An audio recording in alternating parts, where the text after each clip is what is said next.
और समझता था कौन देख रहा है मुझे, अंधेरा है, अंधेरा है। मेरे बारे में जो लोगों का नजरिया है डैमेज नहीं होगा, मुझे अब भी वो मुहद्दिस मानेंगे, अब भी मुनाजिर मानेंगे, अब भी परहेजगार मानेंगे, क्योंकि मेरा इतना लंबा किरदार है। क्या परवाह है मुझे। मगर हुआ ये कि जहां अंधेर नगरी समझ के वो सब कुछ कर रहा था, अचानक किसी ने बल्ब जला दिया। वो रंगे हाथों पकड़ा गया। दुनिया हैरान रह गई।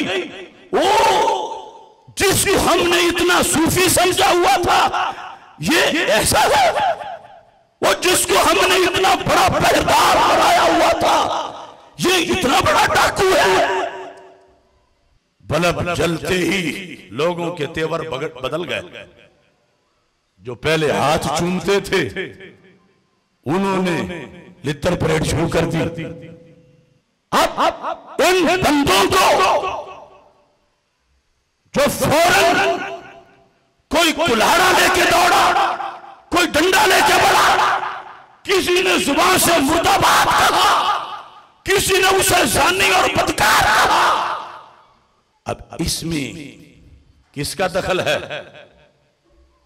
असल सबब तो वो खुद सूफी, वो खुद परहेजगार है कि जिसने लोगों के यकीन को ठेस पहुंचाई, जो सारी उम्र लोगों को औरों से लड़ाता रहा कि जो ऐसा करे उसे जूते मारो, लेकिन जब खुद लोगों ने वैसा करता पकड़ लिया तो अब ये तो फितरी बात है कि लोगों को तो गुस्सा आना ही था, लोगों ने तो मुस्तहिल होना ही था। लोगों का ये अंदाज एक फितरी तकाजा था।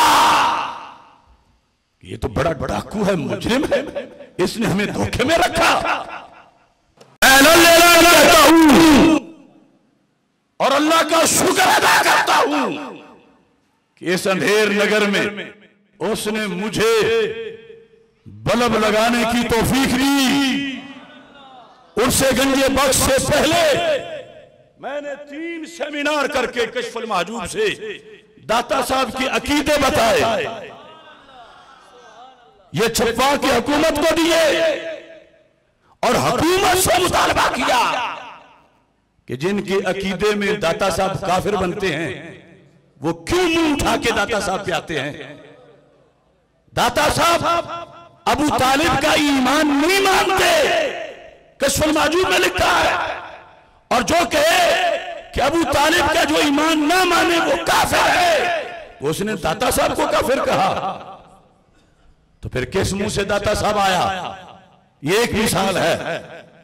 लिहाजा बटन मैंने दबाया, बल्ब मैंने लगाया, बल्ब मैंने जलाया, और आगे मैंने हुकूमत को कहा ये आईना देखो और आने वालों के अकीदे देखो। और सिर्फ ये नहीं, दाता साहब की जो पूरा अमला है, डायरेक्टर हो जो कुछ, सबसे इस अकीदे पर हलफ लो जो दाता साहब का है, वरना उनको खतीब हो, इमाम हो, वहां से फारिग करो। अब बटन मैंने दबाया, गुस्सा आवाम को फिर इतना था कि कहीं मिले सही एक बार ये कि सारी जिंदगी तुम जिनको गंद कहते रहे, जहन्नम का कुत्ता कहते रहे, तुमने उनसे जफ्फियां क्यों लगाई? गुस्सा था लोगों को कि हमारी रिश्तेदारियां इन्होंने छुड़ाई, हमने बद अकीदा अपने मामू चुच्चे इनके कहने पर छोड़े, और ये चंद टकों के लिए उन्हीं गटरों में जा गिरे। ये एक फितरी ईमानी अंदाज था आवाम में। तो बटन मैंने क्यों दबाया कि सरकार ने ड्यूटी लगाई है। जो हदीस मैंने पढ़ी कि सिर्फ बड़ा आलिम होना काफी नहीं, सिर्फ बल्ब वाला होना काफी नहीं, सिर्फ होल्डर में बल्ब फिक्स करना काफी नहीं। जब अंधेरे छा जाए और चोर चोरी में लगे हुए हो तो ऐ दीन के पहरेदार बटन दबा दे। मैंने दबाया अल्लाह के फजल से, और मैं उन लोगों को भी कहता हूं जो आज बड़ी मुसलिहाना तकरीरें कर रहे हैं कि ऐसा क्यों हुआ, ऐसा क्यों हुआ। एक टोला है जो रफ्जी बन गया, दूसरा वो है जो रफ्जियों का सहूलतकार है, और तीसरा वो है कि जब वारदातें होती हैं फिर तो चुप करके बैठे रहते हैं। चोरी होती है, लोग आके रोते हैं, कुछ करो कुछ करो। तुम जो शेखुल हदीस हो, इतने बड़े दारुल उलूम की मसनद पे हदीस पढ़ाते हो, बोलो ना, पता जो तुम्हें है चोरी हो रही है। वो कहते हैं नहीं सेहत हमारी नहीं ठीक, बस हम मजबूर हैं। तो अपनी मजबूरी की बुनियाद पर दीन से बेवफाई करने वालों, आज अपनी मजबूरियों पे पर्दे और डालते हो। अगर रद्द करते हो इस वाक़े का तो हुआ क्यों? अंधेरे में चोरी हो रही थी, कौन कहता नहीं हो रही थी? बहुत सख्त डाका डाला जा रहा था। गूंगे पीर, गूंगे शेखुल हदीस, गूंगे मुफ्ती और नाम निहाद दानिशवर जो आज कहते हैं दाता का तकद्दुस पामाल हुआ। मैं कहता हूं जब दीन लुटा, तुम्हारी जुबानों के तारे क्यों ना खुले? तुमने अमर बिल मारूफ और नही अनिल मुनकर का फरीज़ा क्यों ना अदा किया? आज बल्ब जलने पर ये जो बिफर गए, ये इनके ईमान का तकाजा था, ईमान का तकाजा था। और अगर इस बात पर भी किसी पीर को कोई शक है या किसी शेखुल हदीस को, तो मैं उसका जुर्म उसके मुंह पे साबित करूंगा कि तुम अपनी इज्जतें बचाकर चुप करके बैठे हो और दीन लुट रहा है। और जब आम सुन्नी उठ के खड़ा हो गया है दीन पे पहरा देने के लिए, और तुम मत्ते देना शुरू हो गए। ऐसी मत्ते उस वक्त दो जब चोर चोरी करने लगे तो उसका हाथ पकड़ो। अगर अवाम हाथ पकड़े तो कम अज कम इनकी टांगे तो ना खींचो। ये वैसे नहीं, इन्होंने पकड़े, मजबूर हो गए हैं, मजबूर हो गए हैं। और मजबूरी की हालत में हदीस में है, सियासत में है। मेरे आका अलैहिस्सलातु वस्सलाम फरमाते हैं तुम मस्जिद में नमाज पढ़ रहे हो और इतने में कोई आगे से गुजरने लगे, उसको हाथ आगे करके रोको कि वो आगे ना गुजरे। समझ रहे हो ना? वो कोई दीन को गाली नहीं दे रहा, वो कोई नामूस सहाबा पे हमला नहीं कर रहा, वो कोई नामूस अहले बैत पे हमला नहीं कर रहा, सिर्फ नमाज के तकद्दुस पे हमला है कि सजदे की जगह से क्यों गुजरता है।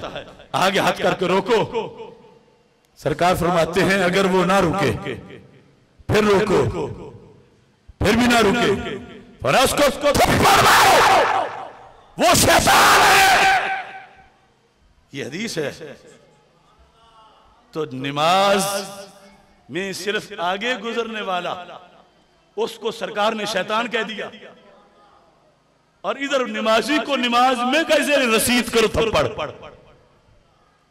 आज के सूफियों क्या कहोगे कि मस्जिद का तकद्दुस पामाल हुआ? क्या कहोगे कि बहुत बड़ा आलिम फाजिल था, आगे गुजर रहा था तो शैतान क्यों कह दिया? तो इस वास्ते होश से बोले, बटन दबाया गया। जुर्म उनका है जो चोरी कर रहे थे, जिन्होंने जो कुछ किया ये उनका ईमान था। आगे मैं इसकी तफसील फिर कभी करूंगा, लेकिन बहुत से आज छोटी छोटी डटियां और बड़े बड़े मेंढक फरेब खुर्दा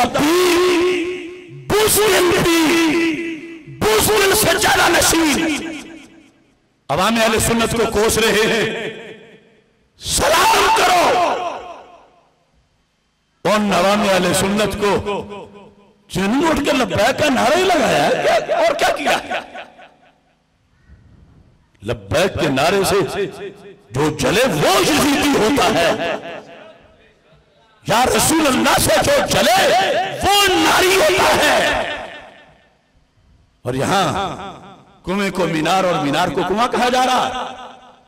लिहाजा अवाम अहले सुन्नत अपने फरीजे पे कायम रहें। जब तक ये लोग मरकज़ अहले सुन्नत बरेली शरीफ के फतवे पर अमल नहीं करते, हर दर्स का मुआवजा होगा। हर मदरसा नामों में जामिया रिजविया रखा हुआ है, नस्ल दर नस्ल रजा के नाम पे खा रहे हैं। और अब जब रजा को कुत्तों ने भौंकना शुरू किया,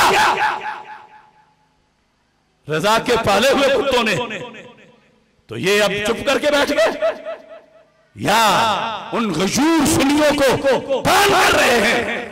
नहीं, अपनी खैर मनाए।